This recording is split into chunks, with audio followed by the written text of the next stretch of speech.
नमस्कार विद्यार्थी मित्रांनो, आपल्या कपिल के ऑफिशियल या यूट्यूब चॅनलमध्ये तुमचं सगळ्यांचं स्वागत आहे.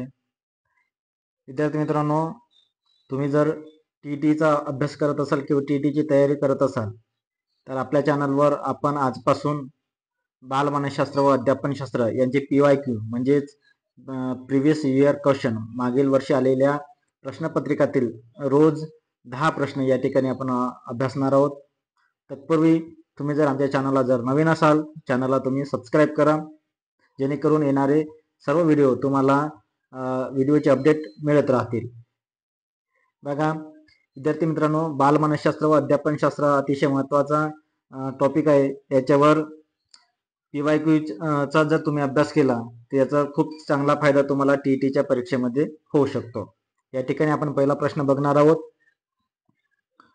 बघा या ठिकाणी मानसशास्त्र व त्यांच्या मानसशास्त्रांच्या व्याख्या यानुसार योग्य जोड्या लावा. मानसशास्त्रज्ञ दिले आहेत एरिस्टॉटल, मॅकडोगल, विल्यम वुंट, मॉर्गन किंवा रॉबिन्स. व्याख्या बघा: बोधावस्थेचे शास्त्र, मानव व मानवेतर प्राण्यांच्या वर्तनाचे शास्त्र, आत्म्याचे शास्त्र, मानवी मनाचे अनुभव मिश्रित व वर्णनात्मक शास्त्र. आता बघा याच्यामध्ये जोड्या लावायच्या आहेत. आपल्याला ह्या जोड्या लावण्यासाठी आपल्याला प्रत्येकाची व्याख्या माहीत असणं आवश्यक आहे. जसं एरिस्टॉटल हा मानसशास्त्राचा जनक आहे, तर याची जी व्याख्या होती, एरिस्टॉटल हे यानं जे सांगितलंय की मानसशास्त्र हे आत्म्याचे शास्त्र आहे. म्हणजे हे लक्षात ठेवायचं, एरिस्टॉटल आत्म्याचे शास्त्र. बघा ही जर जोडी लावला. त्यानंतर मॅकडोगल मनाचे शास्त्र, म्हणजे मॅकडोगलनं मानवी मनाचे अनुभव मिश्रित व वर्णनात्मक शास्त्र. त्यानंतर विल्यम वुंट यांनी बोधावस्थेचे शास्त्र आणि मॉर्गन किंग रॉबिन्स यांनी मानव व मानवेतर प्राण्यांच्या वर्तनाचे शास्त्र. अशा प्रकारे त्यांनी व्याख्या सांगितले. म्हणजे याचा अर्थ काय की एरिस्टॉटल आत्मा, मॅकडोगल मन, विल्यम वुंट बोधावस्थेचे शास्त्र, मॉर्गन किंग रॉबिन्स मानव व मानवेतर प्राणीशास्त्र. म्हणजेच प्रश्न पर्याय क्रमांक 1. त्यानंतर बघा खालील मर्यादांपैकी प्रायोगिक पद्धतीच्या कोणत्या मर्यादा योग्य मर्यादा आहेत. आपल्याला योग्य मर्यादा या ठिकाणी पाहायचं आहे.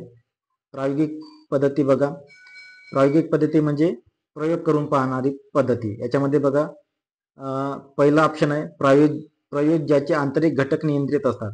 तर हा जो ऑप्शन आहे तो चुकीचा आहे. कारण प्रयोगामध्ये प्रयोगाचे जे आंतरिक घटक आहेत ते नियंत्रित ठेवता येत नाही. म्हणजे हा पहिलाच ऑप्शन आपल्याला चुकीचा वाटतो. त्यानंतर दुसरी ऑप्शन बघा, ऑप्शन ब, ही पद्धती अधिक खर्चिक आणि वेळखाऊ आहे. बरोबर आहे. कृत्रिम प्रतिसादाची शक्यता असते. म्हणजे प्रयोगामध्ये जो प्रयोज्य असते तो कृत्रिम प्रतिसाद देऊ शकतो एखाद्या गोष्टीला. त्यानंतर तिसरा बघा म्हणजे ड, प्रयोजक व्यक्ती तज्ज्ञ असणे आवश्यक आहे. म्हणजे प्रयोग करणारी व्यक्ती तज्ज्ञ असणे आवश्यक आहे. म्हणजेच काय तर ब क ड. बघा ब क ड. त्यानंतर बघा 63वा, खालील विधानांपैकी शिक्षण प्रक्रियेची योग्य वैशिष्ट्ये कोणती.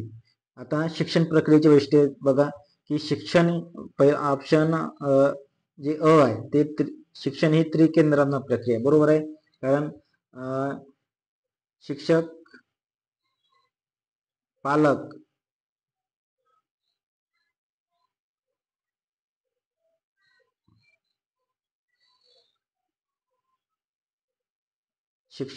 पालक आणि विद्यार्थी अशी त्रिकेंद्रात्मक शिक्षण ही प्रक्रिया आहे. शिक्षण ही स्वयंस्फूर्त प्रक्रिया आहे, हे पण बरोबर आहे. क बघा शिक्षण ही नैसर्गिक आणि सहज प्रक्रिया आहे. नंतर ड, शिक्षण ही अखंडपणे चालणारी प्रक्रिया. म्हणजे हे चारही पर्याय जे आहेत बरोबर आहेत. म्हणजे अ ब क ड हे सर्व पर्याय बरोबर आहेत. त्यानंतर बघा 64वा, एका वेळी एक पायरी, ताबडतोब पडताळा, सक्रिय प्रतिसाद ही तत्वे असलेले क्रमन्वित अध्ययन खालीलपैकी कोणत्या उपपत्तीवर आधारलेले आहे. बघा म्हणजे एका वेळी एकच पायरी, ताबडतोब पडताळा, एखाद्या गोष्टीचा ताबडतोब पडताळा आणि सक्रिय प्रतिसाद हे तत्व आहेत साधक अभिसंधानाची. साधक अभिसंधान ही स्किनर यांची आहे, स्किनर यांनी कबुतरावर प्रयोग केला होता. म्हणून पर्याय क्रमांक 3 साधक अभिसंधान. त्यानंतर 65 बघा, किशोरावस्थेतील मुलांच्या विकासासाठी शिक्षकांनी खालीलपैकी कोणत्या गोष्टी करणे आवश्यक आहे. आता किशोरावस्थेतील मुलं बघा या ठिकाणी आता कोणत्या गोष्टी आवश्यक आहे त्यांना, अक्षरांना योग्य वळण लावणे हे पण बरोबर आहे, बिनचूक शब्द उच्चारासहित पाठांतर करणे हे पण बरोबर, गट न करता वैयक्तिक कामाची जबाबदारी देणे. आता बघा किशोरावस्थेतील मुलांचं एक वैशिष्ट्य आहे की ते मुलं गटागटाने राहतात, टोळ्या करून राहणे हे त्यांचे वैशिष्ट्य आहे. मग हा ऑप्शन क्रमांक 3 हा आहे चुकीचा आहे, कारण गट न करता वैयक्तिक कामाची जबाबदारी देणे हा ऑप्शन चूक आहे. कारण त्यांचं वैशिष्ट्य आहे की टोळी करून राहणे, म्हणजे त्यांना गट करून राहणे आवडते, म्हणजेच गट कार्य देणे आवश्यक आहे. म्हणून ऑप्शन क्रमांक क चुकीचा आहे. आणि बघा मुलांच्या सर्जनशीलता वाढीसाठी उपक्रम राबवणे. आता सर्जनशीलता वाढीसाठी उपक्रम राबवणे हे अगदी बरोबर आहे. म्हणजेच काय तर अ, ब आणि ड, अ ब आणि ड हे ऑप्शन बरोबर आहे. त्यानंतर बघा कुशाग्र बुद्धिमत्तेच्या विद्यार्थ्यांसाठी शिक्षिकेने खालीलपैकी कोणत्या गोष्टी करणे उपयुक्त ठरेल. आता कुशाग्र बुद्धिमत्ता बघा, कुशाग्र बुद्धिमत्तेचे विद्यार्थी हे अतिशय हुशार असल्यामुळे ऑप्शन क्रमांक 1 बघा, एकता गाडून वरच्या वर्गात प्रवेश द्यावा हे बरोबर आहे, कारण अतिशय हुशार असल्यामुळे. त्यानंतर वर्गाध्यापनात त्यांचा सहभाग वाढावा हे अगदी बरोबर आहे, वर्गाध्यापनात त्यांचा सहभाग वाढावा. क बघा, स्वतंत्र अभ्यासक्रम तयार करावा हे पण बरोबर आहे त्यांच्यासाठी, आणि उन्हाळी शाळा सुरू कराव्यात म्हणजे एक्स्ट्राचे क्लास घेणं आवश्यक आहे. हे सगळे अ ब क ड चारही पर्याय अगदी बरोबर आहेत. त्यानंतर 67 बघा, प्रयत्न प्रमाण पद्धतीच्या संदर्भात खालीलपैकी कोणती विधाने सत्य आहेत. प्रयत्न प्रमाण पद्धती जी थॉर्नडाईकची होती, या पद्धतीने अध्ययन करताना प्रगती अगदी सावकाश होते, अगदी बरोबर. बघा हे सुद्धा बरोबर आहे. अनावश्यक हालचालीमुळे अधिक श्रम होतात हे अगदी बरोबर. या पद्धतीत मिळवलेले यश हे पुष्कळ वेळा शुद्ध योगायोग असतो. बघा प्रयत्न प्रमाण पद्धतीमध्ये पुष्कळ वेळा जे यश मिळतं ते योगायोगाने मिळतं. आणि ड बघा, संपादित कौशल्य दुसऱ्या परिस्थितीत सहज संक्रमित होतात. हा प्रश्न किंवा हा ऑप्शन हा चुकीचा आहे, कारण बघा संपादित कौशल्ये दुसऱ्या परिस्थितीत सहज संक्रमित होतील हे सांगता येत नाही, त्यामुळे हा ड क्रमांकाचा जो ऑप्शन आहे तो चुकीचा आहे. म्हणून आपलं उत्तर राहणार आहे अ ब क. त्यानंतर प्रश्न क्रमांक 68 बघा, खाली दिलेल्या भावनिक बुद्धिमत्तेचे पैलू व त्यांचे स्पष्टीकरण यांच्या जोड्या लावायच्या आहेत. आत्मभान, आता या ठिकाणी पहिला अ गट दिलाय, आत्मभान, अभिप्रेरण, सहसंवेदना, सामाजिक कौशल्य. आणि ब गटात आहे स्वतःची बलस्थाने जाणणे, समन्वय राखणे, कार्यप्रवृत्त करणारी शक्ती आणि दुसऱ्या व्यक्तीच्या भूमिकेशी एकरूप होणे. बघा या ठिकाणी जोड्या लावताना एक गोष्ट तुम्हाला माहित असणं पाहिजे, आवश्यक आहे की कुठल्या तरी दोन जे ऑप्शन आहे तुम्हाला दोन उत्तर माहित असणे आवश्यक आहे, त्याच्यामुळे तुम्ही लवकरात जोडी लावू शकता. जसं आत्मभान, आता याच्यावरून बघा शब्दावरूनच आपल्याला लक्षात येईल आत्मभान म्हणजे काय, स्वतःची जाणीव, स्वतःची बलस्थानी जाणणे. ठीक आहे, म्हणजे अ ला 1 लागलाय, अ ला 1 कुठं कुठे बघा, अ आणि अ ला 1 म्हणजे 1, 2 आणि 4 मध्ये आहे. त्यानंतर अभिप्रेरण बघा, त्याच्यानंतर अभिप्रेरण, प्रेरणा म्हणजे प्रेरणा बघा, कार्यप्रवृत्त करणारी शक्ती, प्रेरणा ही नेहमी आपल्याला कार्यप्रवृत्त करत असते.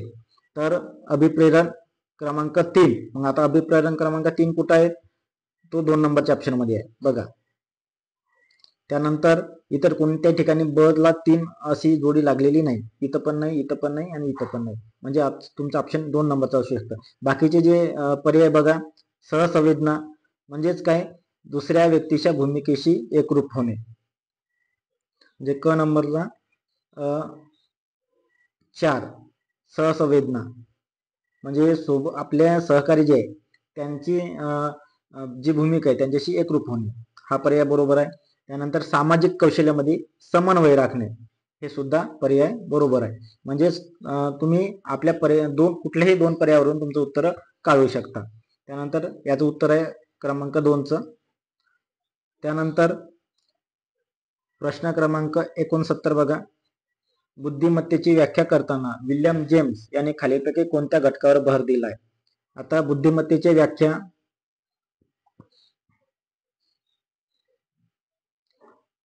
विल्यम जेम्सची व्याख्या माहित असली पाहिजे की नव्या परिस्थितीशी समायोजन करणे ही व्याख्या आहे.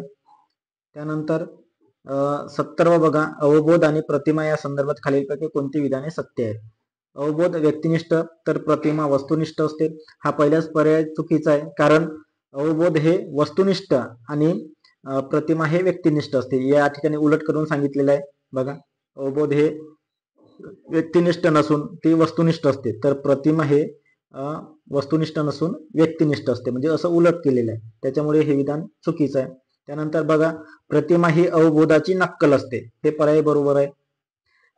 त्यानंतर अवबोधक तुटक नसतात, तर प्रतिमेत तुटकपणा जाणवतो, हा सुद्धा पर्याय बरोबर आहे. आणि प्रतिमा अवबोधापेक्षा अधिक अस्थिर असते. प्रतिमा हे अवबोधापेक्षा अधिक अस्थिर असते, लक्षात ठेवा.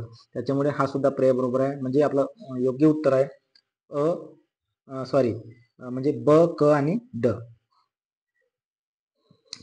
बघा विद्यार्थी मित्रांनो, तुम्हाला टीईटीच्या अभ्यासासाठी जे बालमानसशास्त्र आणि अध्यापनशास्त्र आहे त्याचे आपण रोज 10 प्रश्न या ठिकाणी घेत आहोत. तुम्हाला हा व्हिडिओ कसा वाटला मला कमेंट्स करून नक्की कळवा. आणि तुम्हाला जर पुन्हा असेच जर व्हिडिओ पाहिजे असेल तर आमच्या चॅनलला सबस्क्राईब करा.